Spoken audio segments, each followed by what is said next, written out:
Hola, ¿cómo estás? Yo soy Pipo y hoy vamos a continuar con el día 18 de una vida con propósito. Antes de comenzar, simplemente quería agradecerles por estar ahí del otro lado y poder compartir un tiempo juntos. La verdad, doy gracias a Dios por la oportunidad que me da de leer este libro y de poder compartirlo con todos ustedes. Ahora sí, vamos a comenzar. Día 18.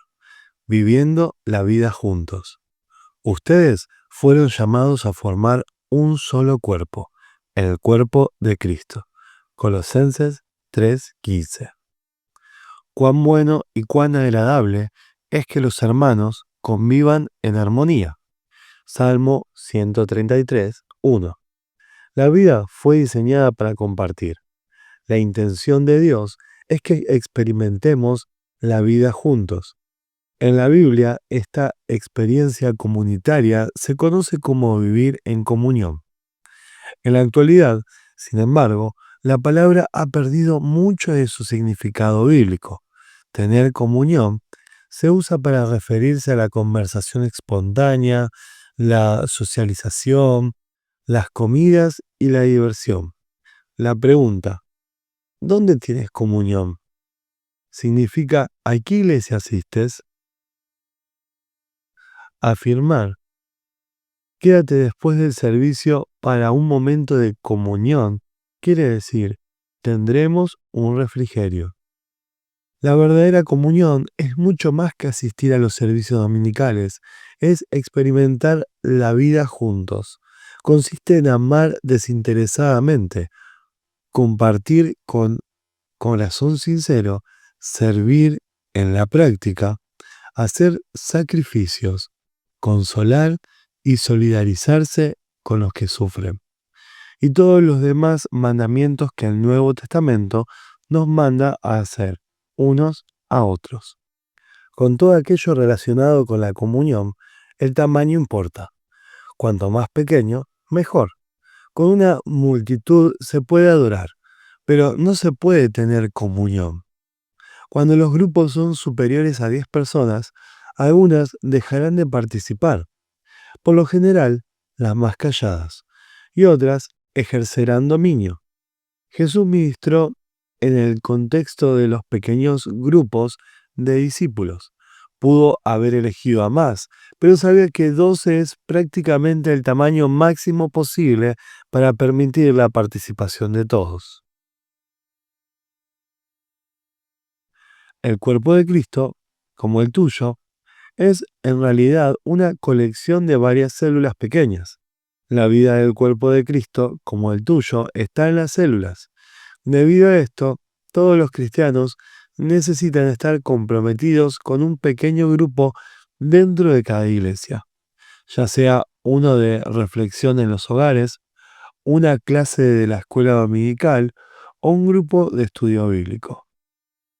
La verdadera comunidad se gesta en esos lugares, no en las reuniones masivas. Piensa en la iglesia como en un barco. Los pequeños grupos son los botes salvavidas.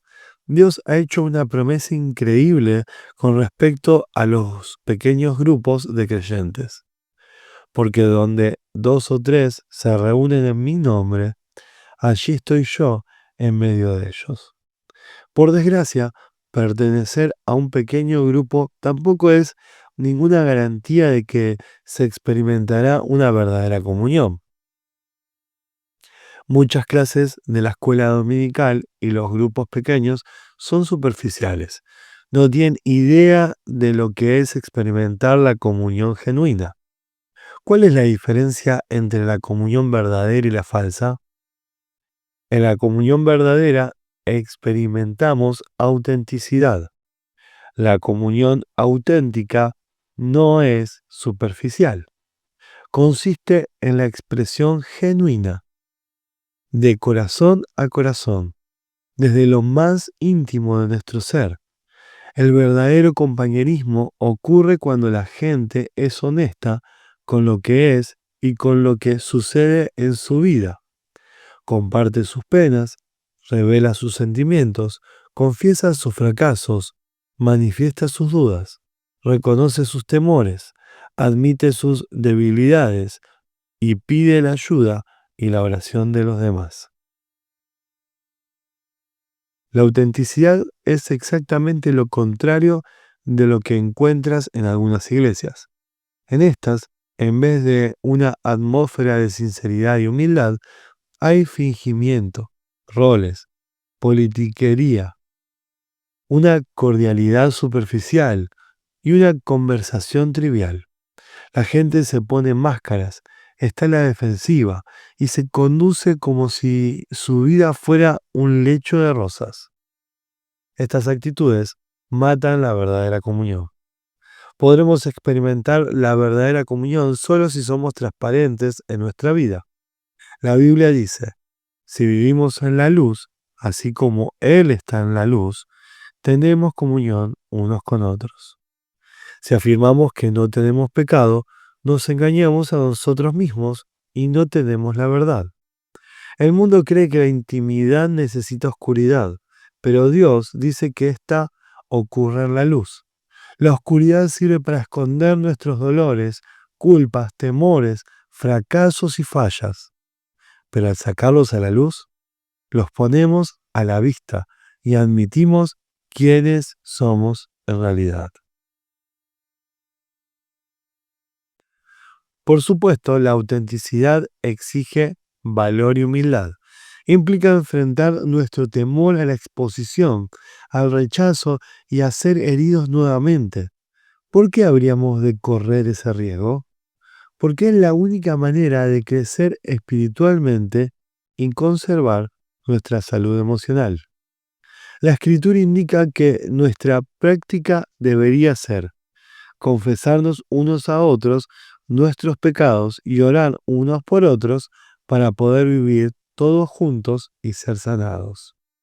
Solo podemos crecer si nos arriesgamos y no hay riesgo mayor que ser sinceros con nosotros mismos y con otros. En la comunión verdadera experimentamos reciprocidad. La reciprocidad es el arte de dar y recibir. Depende de cada uno de nosotros. La Biblia dice que Dios diseñó nuestros cuerpos como un modelo para que pudiéramos entender nuestras vidas reunidas como iglesia, cada parte dependiente de todas las demás. La reciprocidad es el corazón de la comunión, la construcción de relaciones recíprocas, compartiendo responsabilidades y ayudándose unos a otros. Pablo dice que desea que nos ayudemos entre nosotros con la fe que compartimos. Tu fe me ayudará y mi fe te ayudará. Somos más sólidos en nuestra fe cuando caminamos junto a otros que nos animan. La Biblia nos ordena rendirnos cuentas unos a otros, animarnos, servirnos y honrarnos mutuamente. Más de 50 veces el Nuevo Testamento nos manda a hacer distintas tareas unos a otros y unos con otros. La palabra de Dios señala, esforcémonos por promover todo lo que conduzca a la paz y a la mutua edificación. No eres responsable de cada persona del cuerpo de Cristo, pero tienes una responsabilidad con ellos. Dios espera que hagas lo que esté a tu alcance para ayudarlos. En la comunión verdadera experimentamos compasión. La compasión no se limita a dar consejos o a una ayuda rápida y cosmética. La compasión implica comprender y compartir el dolor de los demás. La compasión dice, entiendo lo que está pasando y lo que sientes no es raro ni es una locura. Hoy también se conoce como empatía, pero la palabra bíblica es compasión. La Escritura afirma que, como escogidos de Dios, santos y amados, debemos vivir con verdadera compasión, bondad, humildad, mansedumbre y paciencia. La compasión satisface dos necesidades humanas esenciales: ser entendidos y que nuestros sentimientos sean apreciados. Cada vez que entiendes y aprecias los sentimientos de alguien, estableces comunión. El problema es que muchas veces tenemos tanta prisa por arreglar las cosas que no tenemos tiempo para expresar nuestra compasión o estamos preocupados con nuestros propios dolores. La autocompasión agota la compasión por los demás. La comunión tiene diferentes niveles, cada uno apropiado para diferentes momentos. Los grados más simples de comunión son al compartir y al estudiar la palabra de Dios en comunidad. Un nivel más profundo es la comunión al servir, como cuando ministramos entre varios en los viajes misioneros o los proyectos de caridad. El nivel más profundo e intenso es la comunión en el sufrimiento, cuando nos solidarizamos con la pena y el dolor de los demás y nos ayudamos unos a otros a sobrellevar las cargas. Los cristianos que mejor entienden este nivel son aquellos que en este mundo sufren persecución, desprecio y hasta la muerte como mártires por su fe. La palabra de Dios nos manda: cuando tengan dificultades, ayúdense unos a otros. Esa es la manera de obedecer la idea de Cristo. Es en los momentos más intensos de crisis, dolor y duda que más nos necesitamos unos a otros. Cuando las circunstancias nos aplastan y nuestra fe se derrumba, es cuando más necesitamos a nuestros amigos creyentes. Necesitamos contar con un pequeño grupo de amigos que tengan fe en Dios por nosotros para permitirnos salir adelante. En un pequeño grupo, el cuerpo de Cristo es real y tangible, aunque Dios parezca distante. Durante su sufrimiento, Job necesitó con desesperación contar con ese grupo. Clamó: aunque uno se aparte del temor al Todopoderoso, el amigo no le niega su lealtad. En la comunión verdadera experimentamos misericordia. La comunión es un lugar de gracia, donde en vez de enfatizar los errores, estos se resuelven. La comunión se genera cuando la misericordia triunfa sobre la justicia. Todos necesitamos misericordia, porque todos tropezamos y caemos y necesitamos que alguien nos ayude a ponernos en pie y en camino. Necesitamos brindarnos misericordia unos a otros y estar dispuestos a recibirla. Dios declara que cuando alguien peca, debemos perdonarlo y consolarlo para que no sea consumido por la excesiva tristeza. No es posible tener comunión sin perdón. Dios nos dice: no guarden rencor, porque la amargura y el resentimiento destruyen la comunión. Como somos pecadores e imperfectos, inevitablemente nos lastimamos. En ocasiones lo hacemos intencionalmente y otras veces sin mala intención, pero de una u otra manera requiere cantidades enormes de misericordia y gracia para crear y sostener la comunión. La Escritura dice: tengan paciencia unos con otros y perdónense si alguno tiene una queja contra otro. Así como el Señor los perdonó, perdonen también ustedes. La misericordia de Dios es el motor que nos motiva a mostrar compasión a los demás. Recordemos que nunca se nos pedirá perdonar más de lo que Dios nos perdonó a nosotros. Cuando alguien te lastime, tienes que decidir: ¿usaré mi energía y mis emociones para vengarme o para buscar una solución? No es posible hacer ambas. Muchas personas son renuentes a mostrar misericordia porque no entienden la diferencia entre confianza y perdón. Perdonar es soltar las riendas del pasado. La confianza tiene que ver con el comportamiento en el futuro. El perdón debe ser inmediato, lo pida o no quien ofendió. La confianza se reconstruye con el tiempo. Esta requiere llevar un registro. Si una persona nos lastima repetidas veces, Dios nos manda a perdonarla al instante, pero no espera que confiemos en ella de inmediato, y tampoco supone que debemos permitir que siga lastimándonos. Deberá demostrar que el tiempo la ha transformado. El mejor lugar para restaurar la confianza es dentro del ambiente de apoyo provisto por un grupo pequeño que ofrezca la posibilidad de animarnos mutuamente y rendirnos cuentas unos a otros. Experimentarás muchos otros beneficios y formas parte de un pequeño grupo comprometido con tener una comunión verdadera. Esta es una parte esencial de tu vida cristiana que no puedes desatender.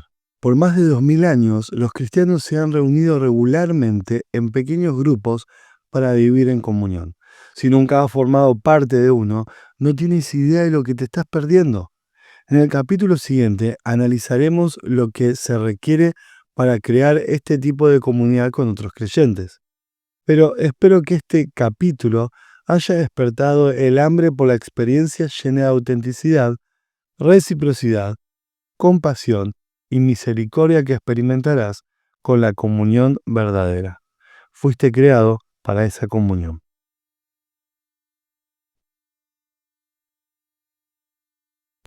Día 18. Pensando en mi propósito. Punto de reflexión. Necesito a otras personas en mi vida. Versículo para recordar. Ayúdense unos a otros a llevar sus cargas, y así cumplirán la ley de Cristo. Gálatas 6:2. Pregunta para considerar.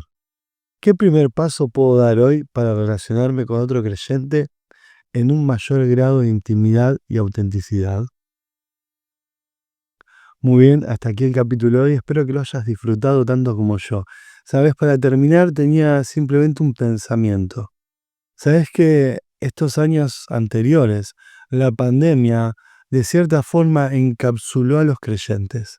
Claro, en general a todas las personas, pero a los creyentes los llevó a tener tiempo solamente para sí mismos. ¿Sabes? Antes nos juntábamos más, compartíamos más y pasábamos más tiempo en la iglesia o tal vez con otros creyentes. Pero hoy en día tenemos tiempo solo para nosotros. ¿Sabes? Espero que podamos meditar en cómo es nuestro día y entender que primero está Dios. Nos vemos mañana con el capítulo siguiente. Te mando un abrazo.